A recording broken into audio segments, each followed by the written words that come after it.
नमस्कार दोस्तों, क्राइम तक में आप सबका स्वागत है। मैं हूं सुप्रतिम बैनर्जी। इससे पहले कि मैं आज की कहानी या आज के क्राइम स्टोरी की शुरुआत करूं, सबसे पहले आप लोगों को एक बात फिर से रिमाइंड कर देना चाहता हूं, वो ये कि मैं कुछ दिनों के लिए छुट्टी पर जा रहा हूं और शायद एक आध रोज़ जो है आप लोगों के सामने मैं गैर हाजिर रहूं, तो प्लीज़ इसको कंसीडर कीजिएगा। और ये बात मैं हर वीडियो में तकरीबन इसलिए बता रहा हूं क्योंकि सारे लोग हर वीडियो देखते होंगे, ये संभव नहीं है। कई लोग स्किप कर जाते होंगे, उनसे कोई वीडियो मिस हो जाती होगी। तो अगर वो किसी रोज़ आएँ क्राइम तक पर और मेरी स्टोरी देखना चाहें और मैं नदारद मिलूं, तो शायद उन्हें बात अच्छी ना लगे। और बस यही सोचकर मैं ये बात आप लोगों को तकरीबन पिछले 2-3 दिनों से लगातार कह रहा हूँ। तो खैर, अब आइए कहानी की शुरुआत करते हैं। आज जो घटना, जो कहानी मैं आप सबको बताने वाला हूँ, उसका ताल्लुक़ छत्तीसगढ़ से है। छत्तीसगढ़ के कोरबा शहर से। कोरबा वैसे तो कोई बहुत बड़ा शहर नहीं है, स्मॉल टाउन है, लेकिन इस कोरबा में पिछले दिनों एक इतनी भयानक वारदात हुई कि सुनने वाले तमाम लोग दहल गए। 24 दिसंबर की बात है। कोरबा शहर में एक पंप हाउस कॉलोनी है साउथ ईस्टर्न कोलफील्ड लिमिटेड की। कहने का मतलब ये कि साउथ ईस्टर्न कोलफील्ड लिमिटेड के जो एम्प्लॉयज़ हैं, उनके क्वार्टर्स बने हुए हैं, जिसे पंप हाउस कॉलोनी के नाम से जाना जाता है। यहाँ एक परिवार रहा करता था और इसी परिवार में 24 दिसंबर 2022 को ये भयानक वारदात हुई। घर के सारे लोग अपने अपने काम से बाहर गए थे, यानी जो परिवार का मुखिया है, पिता, वो, माँ, घर का बेटा और इकलौती लड़की यानी जो घर की बेटी थी, वो घर में थी। शाम को सबसे पहले जो घर का बेटा है वो वापस लौटता है और जैसे ही वो अपने घर पहुंचता है तो वो देखता है कि उसके घर का दरवाज़ा खुला हुआ है। वो अंदर जाता है तो अंदर की हालत इतनी भयानक है कि देखकर उसके रोंगटे खड़े हो जाते हैं। वो चीखता हुआ घर से बाहर आता है और शोर मचाने लगता है, लोगों को बुलाता है। आनन फानन में आसपास के लोग इकट्ठा होते हैं और जब सारे लोग घर के अंदर जाते हैं और लड़के से पूछताछ करते हैं तो जो सच्चाई सामने आती है वो बेहद डरावनी है। वो सच्चाई ये है कि इस लड़के की बहन, 20 साल की लड़की जिसका नाम नील कुसुम पात्रा था, वो नील कुसुम की जो है उसी के घर के अंदर बहुत ही बेरहमी से हत्या कर दी गई थी। वैसे तो हत्या की हर घटना बड़ी बेरहम होती है, लेकिन किसी घटना के साथ अगर बहुत ही बेरहमी जैसी बात जुड़ जाए तो आप समझ लीजिए कि जो कातिल है उसने तमाम हदें हैवानियत की पार कर दी होगी। ये मामला कुछ ऐसा ही था। इस लड़की की हत्या जो है वो 51 दफ़े चाकू मारकर या पेचकस जैसी कोई नुकीली चीज़ मारकर की गई थी। 51 बार। हालांकि पहली नज़र में जब उस डेड बॉडी को लोगों ने देखा तो लोगों को ये बात इतनी समझ में नहीं आई। अलबत्ता पूरे घर में खून ज़रूर बिखरा हुआ था, कुछ चीज़ें भी बिखरी हुई थी। सीन ऑफ क्राइम को देखने से ये लग रहा था कि शायद उस लड़की का अपने कातिल के साथ संघर्ष भी हुआ है, लेकिन एग्जैक्ट मोटिव, कातिल, इनके बारे में किसी को कुछ भी नहीं पता था। तो जब मोहल्ले वालों ने और घर वालों ने इसके बारे में पुलिस को खबर दी तो लोकल पुलिस स्टेशन के जो हेड हैं रूपक शर्मा, इंस्पेक्टर रूपक शर्मा, वो वहाँ पर पहुँचे और साथ ही कोरबा के जो एसपी हैं, सुपरिंटेंडेंट ऑफ पुलिस विश्व दीपक त्रिपाठी, वो भी मौके पर पहुँचे। और इनके साथ पुलिस का पूरा लवाजमा तो था ही, बड़ी टीम भी थी। इन सारे लोगों ने मौके का मुआयना किया और पुलिस ने यह गौर से देखा, जब बारीकी से मुआयना किया तो पुलिस ने देखा कि लाश पर स्क्रू ड्राइवर से हमला किए जाने के अनगिनत निशान मौजूद हैं और पूरा जिस्म जो है वो छलनी हुआ पड़ा है, खून ही खून बिखरा पड़ा है। और जो लड़की है जिसकी हत्या हुई है उसके मुंह के ऊपर एक तकिया रखा हुआ है और तकिए को देखकर यह लग रहा है कि शायद कातिलों ने यह तकिया जो है उस लड़की के कत्ल के दौरान वो चीख न सके, इस इरादे से उसके मुंह में डाला होगा। कुछ इस तरह का सीन ऑफ क्राइम था। जब पुलिस ने और बारीकी से सीन ऑफ क्राइम को एग्जामिन किया, स्कैनिंग की, तो पुलिस को कुछ चीज़ें वहाँ से मिली। इनमें 3 बहुत इंपॉर्टेंट चीज़ें थी। एक चीज़ थी अहमदाबाद टू रायपुर का फ्लाइट टिकट और दूसरी चीज़ थी रायपुर से जसपुर के लिए बस का टिकट और तीसरी चीज़ थी एक शर्ट, मेल शर्ट जो लड़के पहनते हैं। तो ये 3 चीज़ें पुलिस ने वहाँ रिकवर की और इन्हीं 3 चीज़ों में कातिल का सुराग भी छुपा हुआ था, जो पुलिस को बहुत आसानी से सीन ऑफ क्राइम से मिल गया। असल में जो फ्लाइट टिकट था वो शहबाज खान नाम के शहबाज खान नाम के एक शख्स का था। तो जाहिर सी बात है, अगर सीन ऑफ क्राइम पर किसी का फ्लाइट टिकट मिले और उस आदमी का उस घर से सीधे तौर पर कोई लेना देना ना हो, तो पहला शक उसी की तरफ जाता है।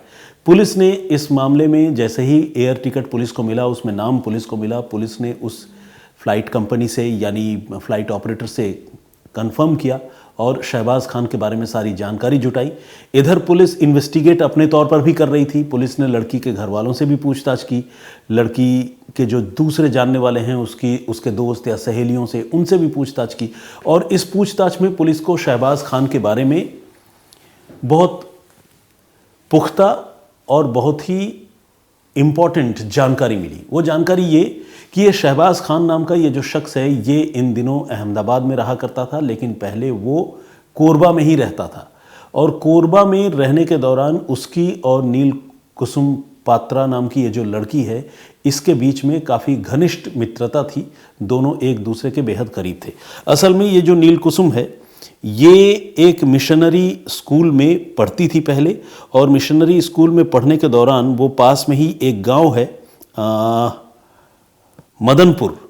तो वो मदनपुर जो है वो डेली ट्रैवल किया करती थी प्राइवेट बस से, और इसी प्राइवेट बस में शहबाज खान जो है वो बस कंडक्टर का काम किया करता था। शहबाज भी यंग था, नए उम्र का लड़का था, और लड़की तो खैर यंग थी ही, 20 साल की थी, और अब से 3 साल पहले की ये बात है, तो उस समय उसकी उम्र और कम थी। तो ये लड़की और शहबाज जो है, इन दोनों की एक दूसरे से दोस्ती हो गई, दोनों एक दूसरे के करीब आ गए, और दोनों में लगातार बातचीत होती रही, और they had a good relationship. इसके बाद हुआ ये, शहबाज जो है वो कामकाज के सिलसिले में कोरबा छोड़कर अहमदाबाद चला गया और वहाँ जाकर किसी काम धंधे में लग गया। हालांकि अहमदाबाद जाने के बावजूद शहबाज की इस लड़की से, नील कुसुम से, लगातार बातचीत होती थी। इस बीच कहानी में एक ट्विस्ट आया। ट्विस्ट ये आया कि शहबाज के कोरबा से चले जाने के बाद नील कुसुम की एक और लड़के से दोस्ती हुई। उस लड़के का ताल्लुक जसपुर से था, और जसपुर के इस लड़के के साथ धीरे धीरे घनिष्ठता जो है वो इस लड़की की बढ़ती जा रही थी। अब एक वक्त ऐसा आया जब ये लड़की यानी नील कुसुम जो है वो शहबाज को इग्नोर करने लगी, और जो दूसरा लड़का है जिसके साथ उसकी नई नई दोस्ती हुई थी, उसके साथ वो ज़्यादा बातें करने लगी। लेकिन वो कहते हैं ना कि इश्क और मुश्क छुपाए नहीं छुपते, और ख़ासकर अगर कोई इतना क्लोज़ है, इतना क्लोज़ फ्रेंड है, या मान लीजिए सो कॉल्ड बॉयफ्रेंड है, तो उसे तो इस बात का पता चल ही जाएगा कि उसकी पार्टनर या गर्लफ्रेंड किसी और से बात कर रही है, किसी और के करीब आ रही है। शहबाज को गुजरात में रहते हुए ही इस बात का एहसास हो गया, और शहबाज जो है अब नील कुसुम पर वहीं से अहमदाबाद से बैठे बैठे पहरेदारी करने लगा। बार बार उसे फ़ोन करता, ये चेक करता कि उसकी किसी से बात तो नहीं हो रही है, बार बार उसे वार्न करता, मना करता। लेकिन फाइनली एक रोज़ नील कुसुम ने भी खुलकर ये बात जो है वो शहबाज को बता दी, और उसने कहा कि उसका किसी और लड़के के साथ जो है इन दिनों अफेयर चल रहा है, और वो दूर रहता है, और वो अब उसे पसंद करती है। तो एक तरह से नील कुसुम ने अपनी तरफ से ब्रेकअप का इशारा दे दिया। लेकिन ये जो शहबाज था वो इस लड़की को लेकर इतना पॉजिटिव था, या जो भी कहिए वो इतना सनकी था, कि वो अहमदाबाद में रहते हुए भी इस लड़की का प्यार कोरबा में हासिल करना चाहता था, और न सिर्फ हासिल करना चाहता था बल्कि उसे डरा धमका रहा था, इंटिमिडेट कर रहा था। और जब इस लड़की ने दो टूक कह दिया कि वो अब उसके साथ रिलेशनशिप आगे कंटिन्यू नहीं करना चाहती है, तो शहबाज ने बाकायदा लड़की के माता पिता को फ़ोन किया, और फ़ोन करके उनको वार्न किया कि वो अपनी बेटी को समझाएं, अगर उनकी बेटी ने उससे रिलेशनशिप तोड़ ली और कहीं किसी दूसरे लड़के के करीब जाने की कोशिश की, तो उससे बुरा कोई नहीं होगा। आप सोचिए कि ये कैसा सिरफिरा था जो अपनी गर्लफ्रेंड को पाने के लिए उसके माँ बाप को भी धमका रहा था। तो खैर, ये तो शहबाज की हिस्ट्री है, जिसके बारे में जब पुलिस ने तफ्तीश शुरू की तो पुलिस को ये सारी बातें शहबाज के बारे में पता चल गई। और जैसे ही पुलिस को ये सारी बातें शहबाज के बारे में पता चली, तो पुलिस ने बिना देर किए हुए शहबाज को ढूंढना शुरू किया। मोबाइल फ़ोन से उसकी लोकेशन ट्रेस करने की कोशिश हुई, और फाइनली शहबाज के साथ साथ पुलिस ने कुछ घंटों की मेहनत के बाद उसके एक साथी तबरेज़ खान को भी गिरफ्तार कर लिया। इस तरह शहबाज और तबरेज़ की गिरफ्तारी हुई और जब दोनों से पुलिस ने पूछताछ की तो दोनों ने कबूल किया कि हाँ, उन्होंने ही शहबाज की गर्लफ्रेंड नील कुसुम की हत्या की है। और वो शहबाज जो है उसने न सिर्फ हत्या की है बल्कि हत्या करने के इरादे से ही वो बाकायदा हज़ारों रुपए खर्च कर अहमदाबाद से फ़्लाइट टिकट लेकर रायपुर पहुंचा था। फिर रायपुर से बस के ज़रिए जो है वो कोरबा तक आया और यहाँ पर उसने अपने एक साथी को लेकर अपनी गर्लफ्रेंड की हत्या की। शहबाज लड़की के साथ पहले तो प्यार में था, लेकिन जब प्यार के बाद ब्रेकअप के हालात पैदा हुए, इस प्यार में जब तीसरे लड़के की एंट्री हुई तो शहबाज के मन में इस लड़की को लेकर इतनी नफरत पैदा हो गई कि वो न सिर्फ लड़की की जान लेना चाहता था और जान लेने के लिए ही न सिर्फ हज़ारों रुपए खर्च कर एक दूसरे शहर से अहमदाबाद से रायपुर तक आया, फिर बस लेकर मौका वारदात तक आया, बल्कि उसने हत्या करने के लिए जो तरीका चुना वो बेहद भयानक और ब्रूटल था। और वो तरीका था लड़की की पेचकस मारकर हत्या करना, और पेचकस भी एक या दो बार नहीं बल्कि पूरे 51 बार। मैंने आपको शुरू में ही बताया था कि शुरू में जब पुलिस ने और आसपास के लोगों ने लाश देखी थी तो उन्हें इस बात का अंदाज़ा नहीं था कि इतनी बार किसी कातिल ने लड़की पर हमला किया होगा। हालांकि पूरा जिस्म जो है वो रक्त रंजित था, खून से सना हुआ था, कपड़े भी खून से गिले हुए थे, लेकिन 51 बार ये किसी को पता नहीं था। लेकिन जब पोस्टमार्टम रिपोर्ट सामने आई और डॉक्टरों ने इंजरी गिनी, एक एक कर गिनती की, तो डॉक्टर भी थक गए। उनको भी लगा यार ये क्या है, 51 बार कोई किसी को कैसे स्टैब कर सकता है, मार सकता है। लेकिन शहबाज वो सिरफिरा कातिल था जिसने अपनी गर्लफ्रेंड की, फॉर्मर गर्लफ्रेंड की 51 बार चाकू मारकर हत्या की थी। तो खैर, पुलिस ने शहबाज और उसके साथी तबरेज़ को गिरफ्तार कर लिया और इसी के साथ इस मामले को पुलिस ने सॉल्व भी कर लिया। ये मामला भी एक तरह से ओपन एंड शट केस ही था, क्योंकि मौका वारदात पर ही शहबाज की शर्ट जो खून से ख़राब हो चुकी थी, वो शहबाज का एयर टिकट और बस टिकट, ये सारी चीज़ें वहाँ गिर गए थे और उनको ये होश भी नहीं था कि वो सारी चीज़ें वहाँ पर छूट गई हैं। कत्ल करने के दौरान इस लड़की ने ऑब्वियसली, अगर कोई किसी पर इस तरह से हमला करे तो वो अपनी जान बचाने की कोशिश तो करेगा ही। इस लड़की ने बचने की भी कोशिश की, लेकिन लड़की अकेली थी और दो लड़के घर में घुस आए थे, तो उन्होंने लड़की को ओवरपावर कर लिया और एक ने लड़की का मुंह जो है वो तकिए से दबाए रखा ताकि वो चीख ना पाए, उसकी आवाज़ बाहर ना जा पाए, और दूसरे लड़के ने ताबड़तोड़ पेचकस मारकर उसकी जान ली। लेकिन इसी संघर्ष के दौरान जो एयर टिकट, बस टिकट जैसी चीज़ें हैं वो वहाँ गिर गई थी और खून से सना शर्ट जो है उसने खुद ही वहाँ उतार फेंका था ताकि वो इस शर्ट की वजह से बाहर किसी की नज़र में ना आए, पकड़ा ना जाए, और वो वहाँ से एक दूसरी शर्ट जो शायद इस लड़की के भाई की रही होगी वो पहनकर वो वहाँ से निकल गया था। लेकिन पुलिस ने कुछ घंटों की तफ्तीश के बाद इलेक्ट्रॉनिक सर्विलांस के ज़रिए शहबाज के लोकेशन के बारे में पता लगाया। मैनुअल पुलिसिंग तो खैर हो ही रही थी, उसके बारे में, शहबाज के बारे में पुलिस को जानकारी मिल चुकी थी, और इस तरह से पुलिस ने कड़ी दर कड़ी सारी चीज़ें जोड़ी और शहबाज और दूसरे आरोपी कातिल तबरेज़ खान को पुलिस ने गिरफ्तार कर लिया। इस तरह पुलिस ने कोरबा में जो हत्याकांड 24 दिसंबर के रोज़ हुई थी उसे चंद दिनों के अंदर ही पुलिस ने सुलझा लिया।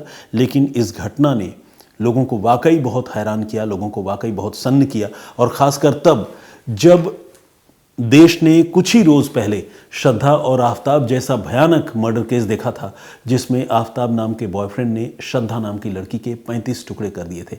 यहाँ कातिल ने 35 टुकड़े तो नहीं किए, लेकिन एक जिंदा लड़की को जीते जी पेचकस मारकर, 51 बार पेचकस मारकर बिल्कुल छलनी कर दिया था। तो ये थी पूरी कहानी जो बहुत ही दुखद थी। इस पूरी कहानी पर आपका नज़रिया क्या है? आप क्या सोचते हैं? गुनहगारों को कैसी सज़ा मिलनी चाहिए? और क्या ये लड़की इस तरह के अंजाम से बच सकती थी? इन तमाम चीज़ों पर आप क्या सोचते हैं? आपकी क्या राय है? प्लीज़ हमें कमेंट बॉक्स में लिखकर ज़रूर बताइएगा। अब आइए कुछ कमेंट्स जो मैंने अपने प्रीवियस स्टोरी आप लोगों को सुनाई थी, जिसमें एक लड़की ने अपने साथ बलात्कार करने वाले एक लड़के के साथ मिलकर अपनी ही मां का कत्ल कर दिया था, उसके बारे में जो आप लोगों ने कमेंट्स किए हैं थोड़ा उसकी बात कर लेते हैं। और ये घटना जो है वो ग्वालियर की थी, जिसके बारे में मैंने आप सबको बताया था। तो सरन्या नाम से एक आईडी है, सरन्या एम, इन्होंने लिखा है कि प्लीज़ स्टोरीज़ रिकॉर्डेड चाहिए bro, have nice holidays and enjoy with your family. सबसे पहले तो बेस्ट विशेस के लिए बहुत धन्यवाद सरन्या। और दूसरा ये कि कहानी रिकॉर्ड करने की कोशिश मैं करूँगा, कितना कामयाब हो पाता हूँ पता नहीं है दोस्त, लेकिन मेरी कोशिश ज़रूर है, तभी मैं बार बार ये कह भी रहा हूँ। खैर, बाकी चंद्रिका कक्कड़ जी का भी कमेंट आया है, इन्होंने जय श्री राम लिखकर अभिवादन किया है और इन्होंने भी ये हुक्म दिया है बड़े प्यार से कि 7 दिनों की स्टोरी जो है मैं रिकॉर्ड करके जाऊँ। ये बहुत मुश्किल काम है। असल में मैं आप लोगों को बताऊं कि मैं सिर्फ क्राइम तक के लिए काम नहीं करता हूं। ऑब्वियसली आज तक का जो प्राइम टाइम क्राइम शो है रात 11 बजे जो आता है वारदात, मैं उसके लिए भी काम करता हूं। तो मेरे दूसरे जॉब असाइनमेंट्स भी हैं। हालांकि मैं ये भी जानता हूं कि आप लोगों से को सच पूछे तो इन चीज़ों से डायरेक्टली कोई लेना देना नहीं है, लेकिन चूंकि ये क्राइम तक फैमिली वाली बात है और मेरे मन में भी ये फीलिंग हमेशा दिल से रहती है, तो मुझे लगता है कि मैं अपनी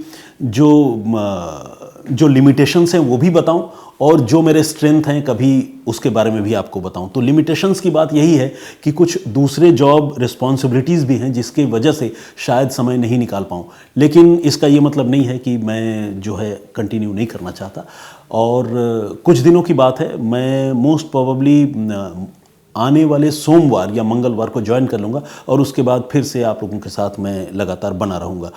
पौर्णा चट्टोराज का भी कमेंट है, इन्होंने लिखा है कि एडोलेसेंट चाइल्ड बहुत क्रिटिकल स्टेज से गुजरते हैं, मतलब उनका जो एज है वो बड़ा क्रिटिकल होता है और पेरेंट्स को बहुत केयरफुल रहना चाहिए। इन्होंने ये भी लिखा है, हाँ इन्होंने यही बात लिखी है। रीना खोसला जी ने कहा है कि I like your sincerity for the work. Thank you very much Reena ji. और आप कितना इंस्पायर करती हैं, सिर्फ आप नहीं, आप जैसे तमाम लोग, मैं बहुत शुक्रगुजार हूँ। संगीता साहू जी का भी कमेंट आया है, सुशांत एसडी के नाम से भी एक आईडी है, उन्होंने भी कमेंट किया और उन्होंने लिखा है कि इतनी कम उम्र में हिंसा और काम वासना को रोकने के लिए कुछ करना पड़ेगा। बिल्कुल आपका ये कहना सही है कि बहुत कम उम्र के लड़के लड़कियां क्राइम में और परवर्शन में, जिसे कहते हैं ना परवर्टेड सोच में, अश्लीलता में इन्वॉल्व हो जाते हैं। तो मुझे लगता है इन चीज़ों के लिए जो है काफ़ी हद तक टीवी और सोशल मीडिया और ऐसे ही जो दूसरे जिसे कहते हैं दूसरे प्लेटफॉर्म्स हैं वो काफ़ी हद तक जिम्मेदार हैं और उसमें एक चेक एंड बैलेंस होने की ज़रूरत है। और सबसे बड़ी बात ये मुझे लगता है कि पेरेंट्स को भी विजिलेंट होने की ज़रूरत है। देखिए, बाहर की दुनिया जो है उसमें सारी चीज़ें मौजूद हैं, हमें ही अपने बच्चों को ये बताना होगा कि क्या अच्छा है और क्या बुरा है, और बहुत संजीदगी से उनको ग्रो करना होगा, उनके ब्रॉटअप के लिए सोचना होगा। अगर हम ज़रा भी लापरवाह हुए एज अ पेरेंट तो बच्चों के बहकने में देर नहीं लगेगी। ये बात हम सारे लोगों को नोट करके रखना चाहिए, क्योंकि आप जो सोशल मीडिया, टीवी, फिल्म, इन चीज़ों के ज़रिए जो एक तरह से क्राइम का, सेक्स का, वायलेंस का जो इनपुट लगातार आ रहा है, उस चीज़ को आप चाहकर भी नहीं रोक सकते। तो आपके लिए और हम सबके लिए बेहतर तरीका ये हो सकता है कि हम अपने बच्चों को ये बताएं, खासकर जब वो इस एज ग्रुप में पहुंचे जहां पर उनको चीज़ों की समझ हो, वहां पर उन बच्चों को ये बताएं कि क्या अच्छा है और क्या बुरा है, अच्छा चुनने से उन्हें क्या मिलेगा, बुरा चुनने से उन्हें क्या मिलेगा। और ये डिटरेंट तरीके से लगातार उनको बताते रहना होगा, जिससे उनकी परवरिश जो है वो सही हो। मोहम्मद मेहदी रिजवी साहब है, मोहम्मद रिजवी नहीं, मेहदी रिजवी साहब। प्रदीप भांबू जी लगातार कमेंट करते हैं, रिजवी साहब का भी कमेंट आता रहता है। शैला शाह जी ने भी कमेंट किया है। आकांक्षा सूर्यवंशी जी, आपने भी कमेंट किया है, thank you very much. Happy blogs के नाम से है। सिग्नोआमोस, इन्होंने भी कमेंट किया है और हैप्पी हॉलीडेज़ का है, थैंक यू वेरी मच। नमस्ते भाई जी, थैंक यू। यूज़र समथिंग लिखा हुआ है, नाम नहीं है तो पढ़ नहीं पा रहा हूँ। परूप श्रेष्ठा जी जर्मनी से हैं। मरियम मोहम्मद जी, अल्लाह हाफिज़ करे, इन्होंने मेरे लिए दुआ की है और बाकायदा उन्होंने जो मुस्लिम दुआ करते वक्त यूँ हाथ फैलाते हैं उस तरह का उन्होंने एक इमोजी कह लें या जेस्चर कह लें, वो भी उन्होंने भेजा है। तो बहुत बहुत धन्यवाद आपका इतना अच्छा और इतना भला सोचने के लिए। मामूनी बोरगोइन का भी कमेंट है, ये नॉर्थ ईस्ट से हैं, मेरे ख्याल से आसाम से, इन्होंने पहले बताया है हमें। सुरेश परिहार जी उज्जैन से हैं, महाकाल की नगरी से। महाकाल के चरणों में मेरा नमस्कार पहुंचाइएगा सुरेश जी, प्रणाम पहुंचाइएगा। और मोहम्मद इशाक का भी कमेंट आया है। लक्ष्मीनाथ मिश्रा जी, क्या बात है। आप जब भी लिखते हैं ना तो जिसे कहते हैं कि बस मेरे पास शब्द नहीं है। आप बहुत अच्छी मतलब तारीफ़ करते हैं और इतनी हौसला अफजाई करते हैं जिसकी कृतज्ञता प्रकट करने के लिए मेरे पास कोई शब्द नहीं है। इन्होंने बड़ी क्लिष्ट हिंदी में लिखा है, सुप्रतिम सर, आपका वैदुष्य, वैदग्ध्य, मनस्विता, तेजस्विता प्रखर है। इस तरह के हिंदी के शब्दों का आपने इस्तेमाल किया है कि पढ़ते हुए जो है वो ज़ुबान अटक रही है। तो खैर, मैं ये समझ सकता हूँ कि आपने अगर इतने विशेषणों से नवाजा है तो आपको ज़रूर मेरी बातें अच्छी लगती होगी। बूढ़ा बाबा भक्ति सागर के नाम से एक आइडिया उन्होंने भी किया है। संदीप धेम्ब्रे साहब का भी कमेंट है। मोहम्मद सलाउद्दीन ने भी कमेंट किया है। माधव बागजी, फौजिया खान, इन्होंने सर सलाम वालेकुम लिखा है। मेरी ओर से भी वालेकुम सलाम पहुँचे। और लाइसोंग्स के नाम से कुछ है, मैं एग्जैक्टली आईडी पढ़ नहीं पा रहा हूँ। सिफा शेख ने भी कमेंट किया और बहुत सारे दूसरे लोगों ने कमेंट किया है। तो सारे लोग कमेंट करते हैं, मैं रैंडमली कमेंट्स पढ़ता हूँ क्योंकि सारे लोगों का कमेंट एक दिन में तो पढ़ नहीं सकता। जीवन पाठक जी हैं, कुलदीप वर्मा जी हैं, सुभाष चौहान हैं, सुरभि स्टार, इन्होंने भी कमेंट किया है। आशु सिंघवे, इनका भी कमेंट है। और जाहिद सराफूड, एसआरए फूड, इन्होंने भी कमेंट किया है। तो खैर, बहुत धन्यवाद आप सबका इतनी सारी अच्छी बातों के लिए, इतनी हौसला अफजाई के लिए, इतना सपोर्ट करने के लिए और इतने सारे कमेंट्स करने के लिए। आज जो कहानी या आज जो क्राइम की स्टोरी मैंने आप सबको सुनाई, प्लीज़ उस पर भी अपनी राय ज़रूर दीजिएगा। मैं फिर हाजिर होऊंगा किसी और कहानी, किसी और वाक़ये के साथ। तब तक अपना बहुत ज़्यादा ख्याल रखिए, सुरक्षित रहिए। जय हिंद, जय भारत।